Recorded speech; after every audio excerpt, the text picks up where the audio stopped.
Hi there, Church on Main. It's just wonderful to be coming to you with an invitation to join us for a time of fasting and worship, and obviously prayer too.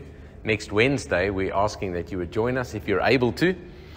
And just wanted to note about that. Firstly, I want to read to you from Acts chapter 13 and verse 2. It says this: while they were worshiping the Lord and fasting, the Holy Spirit spoke to them. And so there's this thing that Christians can do this. We can spend time worshiping the Lord and fasting.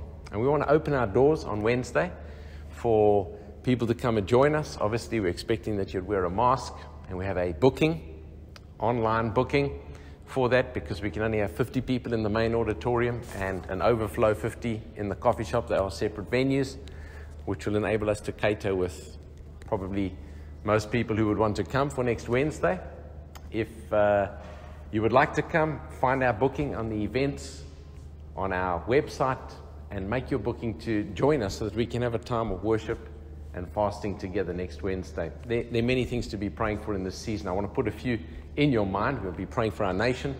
We'll be praying for how we as a nation negotiate this COVID virus, which has affected the world so drastically, and all sorts of things. People who've been affected economically through it, people who've been affected in terms of relatives who they haven't seen.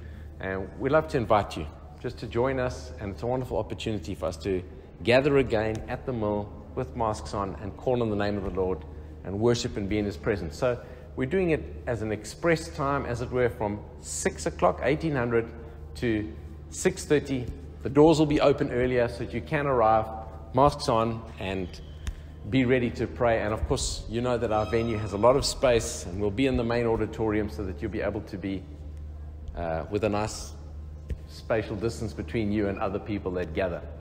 Thanks for listening to this announcement, and we look forward to having you there. Also, just a quick heads up, this coming Sunday, we'll be starting a series on Ruth in the morning, restoration in her life, just looking at that from disastrous circumstances back to fullness, as it were, in God, from emptiness to fullness. And in the evenings, they started a series last week looking at major issues from a minor prophet. Amos speaks to big things: idolatry and injustice, and the lion has roared, who cannot but speak, says Amos. So you might want to track with what the evening messages are doing, or with the morning series starting on Ruth. Thanks for listening to me.